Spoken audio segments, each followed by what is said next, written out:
Have an agenda in front of me. It's August 25th, 6 p.m. And tonight is just the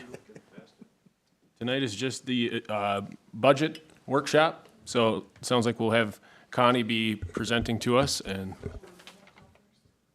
yeah, go ahead, Tony, call the roll. Johnson. Here. Chezak. Here. Stunek. Yeager. Yes. Erickson. Yes. Bevins. Here. O'Day. Here. Bedell. Here. I'm also here for Stunek. All right. Next, we just have the budget discussion. So Connie, I'll let you take it away. All right, thank you. I guess we're not doing Second here. budget. Does the microphone not reach that far back? Yes. All right. So we are here tonight to discuss the 2026 budget and levy. So what do we budget? A city has to adopt a budget for at least its general fund, but it does not have to adopt a budget for every fund because the city has over 62 different funds. The city has historically adopted official budget for the following funds: the general fund, as it is required, and then the three following special revenue funds: public safety, this is for police and fire, parks and rec, and the street fund. These three special funds, along with the general fund, are often referred to as the working funds and are the funds that we need to levy for operations. For reporting purposes, these three special revenue funds are reported under the general fund. The city has historically adopted official budgets for the transit fund, recycling fund, parking lot fund, EDA fund, permanent improvement fund, and the mayor's contingency fund. We also need to make sure that we have enough levy to cover for debt service payments for the year, and we adopt a budget for facilities and capital. The city has historically adopted a budget for the enterprise funds, the sanitary and storm sewer. The transit, recycling, parking lot, mayor contingency, and enterprise fund budgets are generally discussed in late November, early December. Tonight we will be talking about the working funds, the amount requested by the EDA fund, the amount needed for debt and capital. So how do we budget? We estimate all of the non-tax revenues, fines, fees, LGA, and we estimate all of the expenditures, personnel costs, supplies, services, debt, and capital. We do this by using the averages over the last several years and any additional information we may have to estimate both the non-tax revenues and expenditures. The difference between the two is the levy needed. Tonight's discussion again will focus on the working funds, general, public safety, parks, streets, debt, and capital equipment and facility funds. The funds the funds the city needs to levy for operations. The preliminary levy needs to be certified to the county by September 30th, 2025, and it is the preliminary levy that is used to send out the tax notices to residents in November. The final levy needs to be certified to the county by December 31st, and the final levy can be lower than the certified levy in September, but it cannot be higher. Per the city charter, the council president, P&F chair, and city administrator met to discuss the 2026 budget. This budget shall be presented to council before September 1st. The budget that is presented tonight is reflective of that meeting. The chart on the following two slides show the actual 2024 information, the adopted budget for 2025, the 2026 proposed budget as of today, the dollar difference between the current 2026 and adopted 2025 budgets, and the percentage difference between them.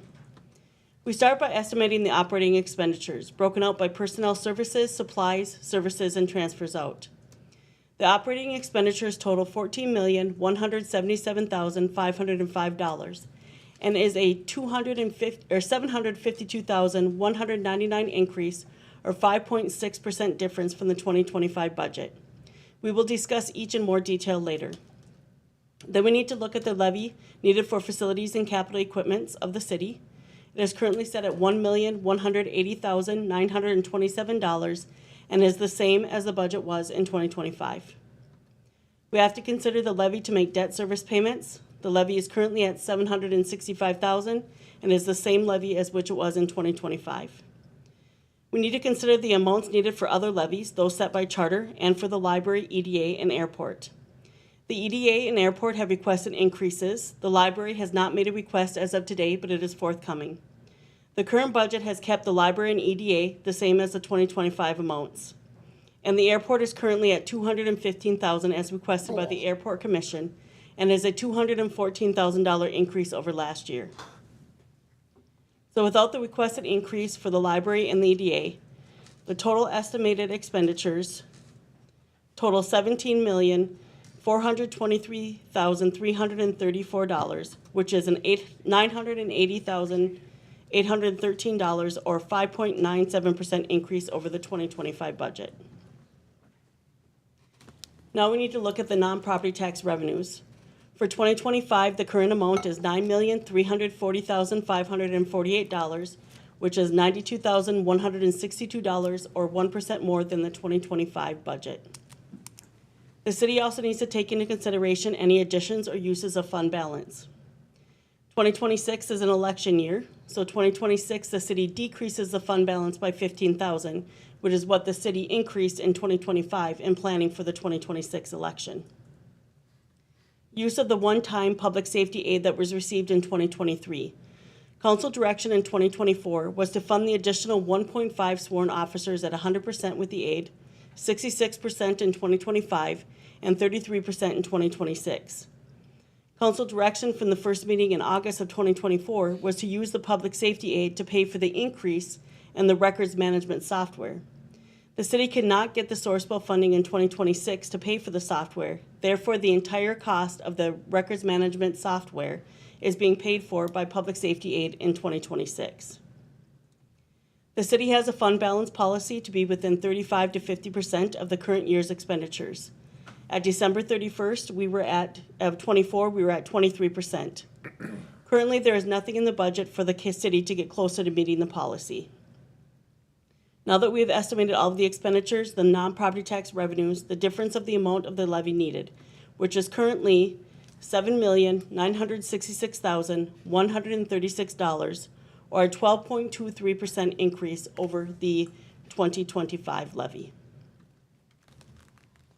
So now we will go through each line item in a little more detail, starting with personnel services. Personnel services increased by $619,084. There is no change to the number of full-time employees in the working funds. We did update the allocation for the Public Works Director and the city engineers wage allocation, which resulted in a 5% decrease to the working funds for the city engineer's wage. We budgeted one less temporary employee. We're not planning on getting a technology intern in 2026. It assumes that all employees will be moving through steps 1 through 6, and wages are per the current resolutions that are set. There is one union that is not settled for 2025, and there is an estimate included in the budget for the settlement of the contract. The current budget includes an estimate for the employees moving to step 7 or 8. We won't know who's moving to 7 and 8 until the end of March when the performance review process is complete. The budget currently assumes that all employees will elect the same health insurance plans as they currently have today. Any new employees, which currently we only have one in the budget, a police officer, will elect the $3,500 family plan option, which is our base plan. We used a 5% increase in the Sourcewell plans and a 10% increase in the other plans. If you recall, the city had a rate maximum increase of 15% for the Sourcewell plans. For City Council action on August 4th, staff sent out an RFP for our 2026 health insurance policies. We expect to have information on the RFPs back around September 15th.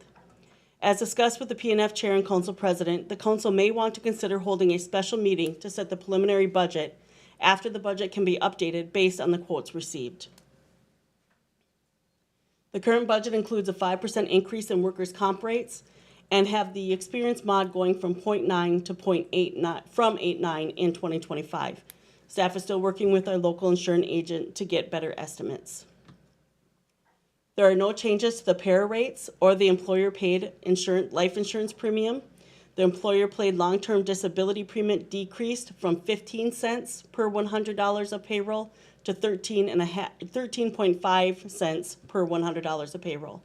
And also included in the personnel expenses is the new Minnesota Paid Family Leave Act, which was about a $20,000 increase to the budget as well. If we look at supplies, there was an increase of $525, really nothing to note for supplies. For services, we see an increase of $126,673. Professional services increased over $33,000 due to the codification of the city code. The increase in expenditures is offset by an increase in transfers in, which we will see in the revenue section. And we do have an estimate in the budget for the misdemeanor prosecutor contract. Connie, Yes? what are services?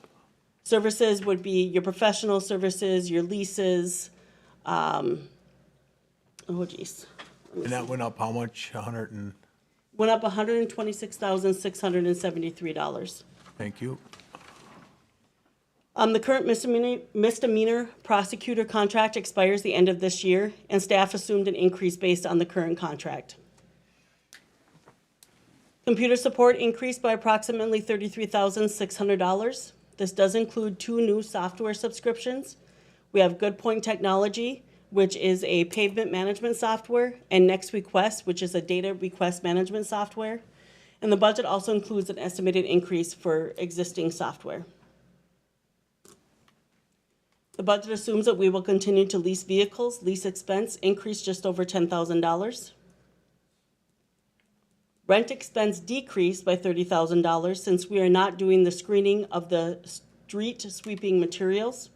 We're planning on doing the screening every 2 years at a cost of $15,000, and in the off year, using the $15,000 for mulch in the roundabouts.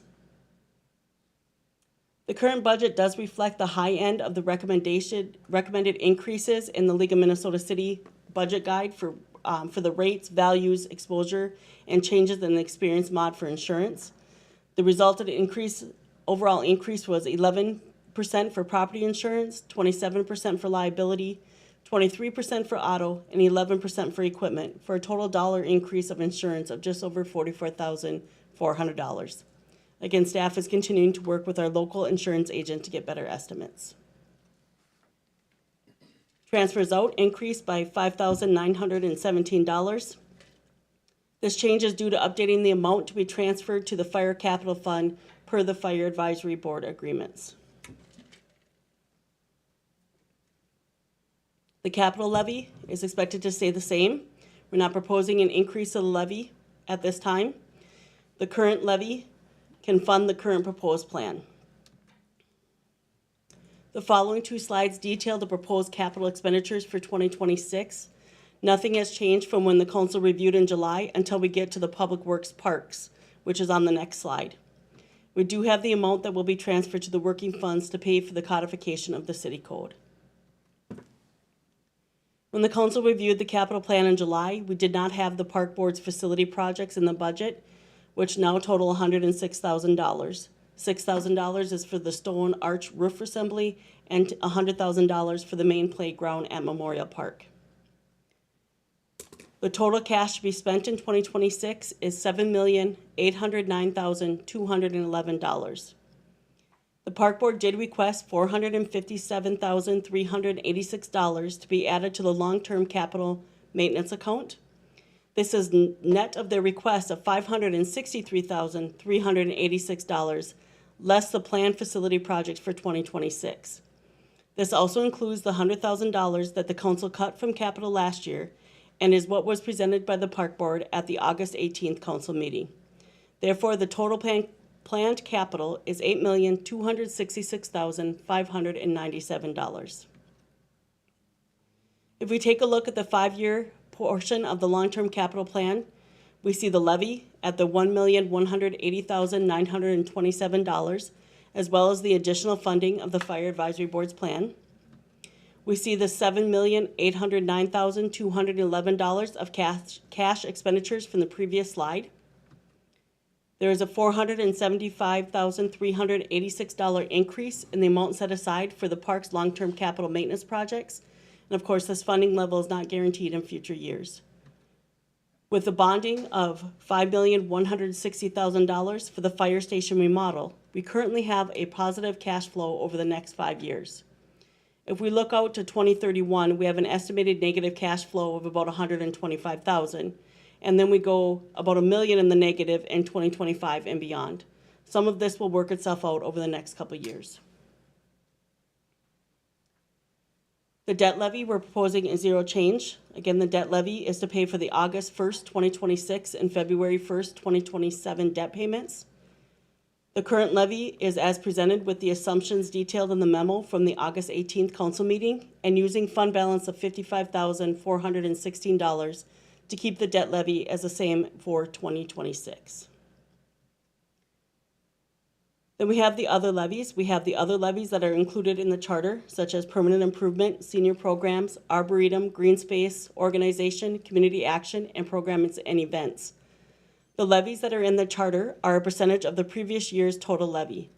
The permanent improvement levy funds the infrastructure capital improvements. It pays for the general maintenance items like crack sealing, seal coating, and could go up to 9% of the previous year's levy. It is at 6% as it has been in the previous years. Then we have other levies, like as the library, which we do not have a request yet. The EDA Commission requested the maximum allowed by state statute, which would be an increase of $36,497.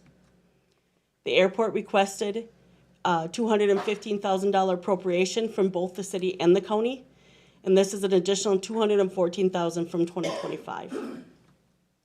For the PNF chair, council president, that should be, and city administrator meeting, they kept the levy and EDA funding the same as 2025, and the airport levy is currently at $215,000. Other taxes, we see a decrease of $19,000. This includes the tax increment, lodging, franchise, and penalties and interest on delinquent tax payments. Part of the change is the amount estimated for tax increment. With a decrease in the tax rate, because we've had an increase in the estimated market value, less general tax increment is generated.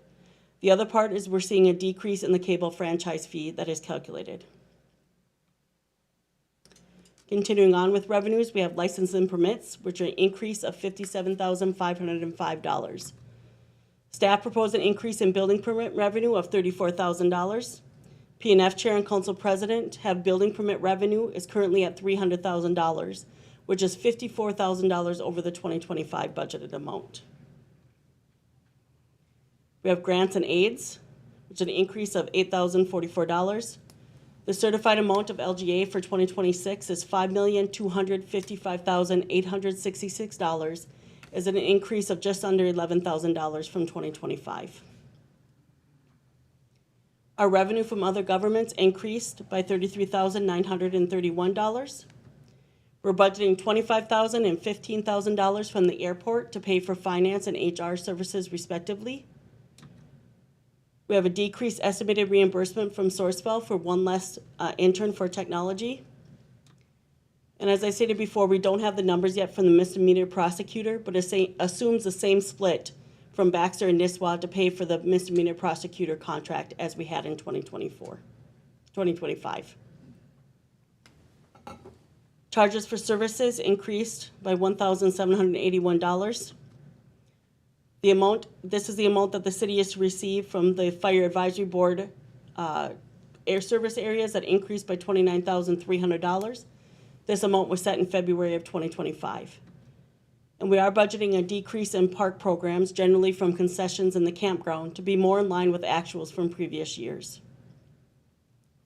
For fines and forfeitures, we do see a decrease of $5,500.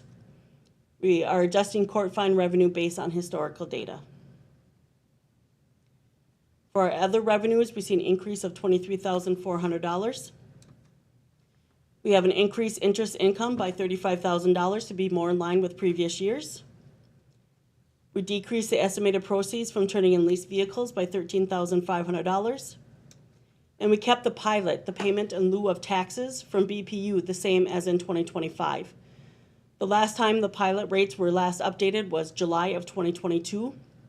The city currently receives 0.0045 per kilowatt of energy sold and 0.00025 for medium and large industrial customers. That's generally our crypto mining customers.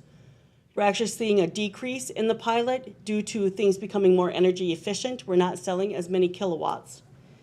And so most cities do a percentage of gross electric sales. Connie? And Gabe has a question. Absolutely. Yeah, two questions. One, that 0.0025 per kilowatt hour does not touch the general fund, as far as I understand. It all comes into the general fund. any pilot from Right, it's not part of the pilot. In '22, we adjusted it so crypto miners were only paying BPU and none came to the city general fund. I would say that we are getting 0.00025 per kilowatts that's sold for the crypto companies. Okay, I don't think that's part of the, Could you, That is part of the agreement. I copied it out of there that was updated in July. but Connie, I like that you said that a lot of cities and maybe most cities do a percentage of revenue as opposed to kilowatt hours sold, because as things become more energy efficient, the kilowatt hours sold are lower even though the revenue may be going up, and that hurts the general fund, even though we have an electrical enterprise. So, I mean, I would really like staff to look at what other municipalities are doing and kind of bring options back to the council to have a conversation with the commission on what that pilot payment should look like in future years. Mr. President, Mr. Chazak? could you just give me the acronym words for pilot? I forget. Payment in lieu of taxes. Thank you.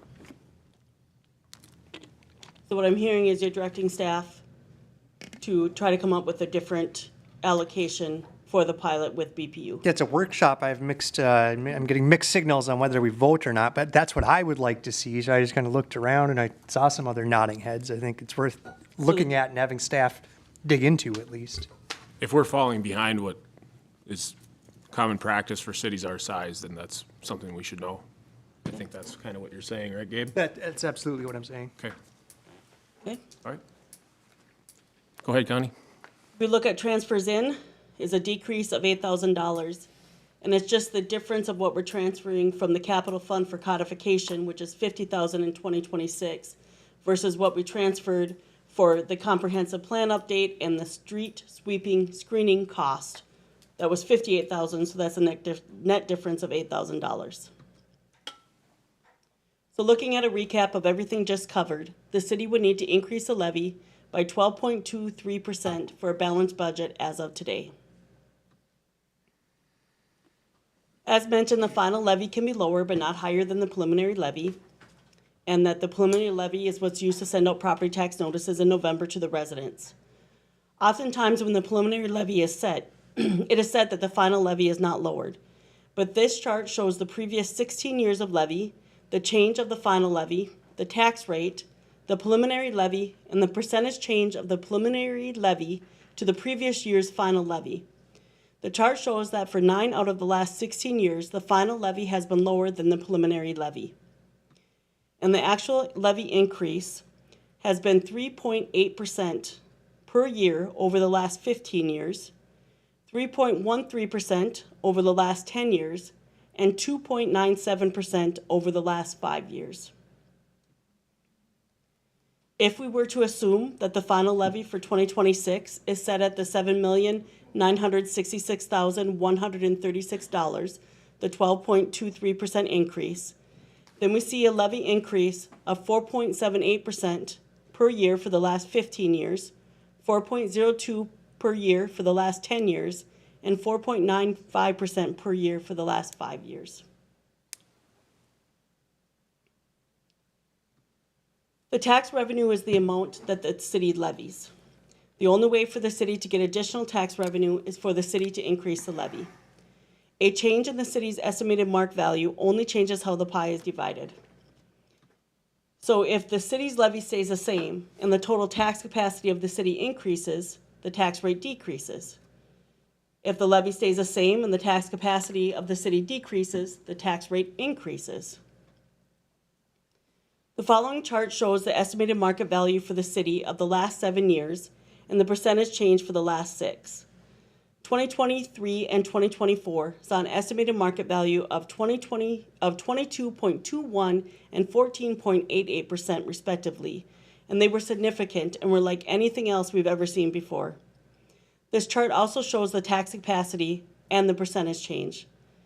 2026 data is very preliminary and shows only a 1.71% increase in the estimated market value and 1.82% increase in the tax capacity. The 2025 city tax rate was 53.883%.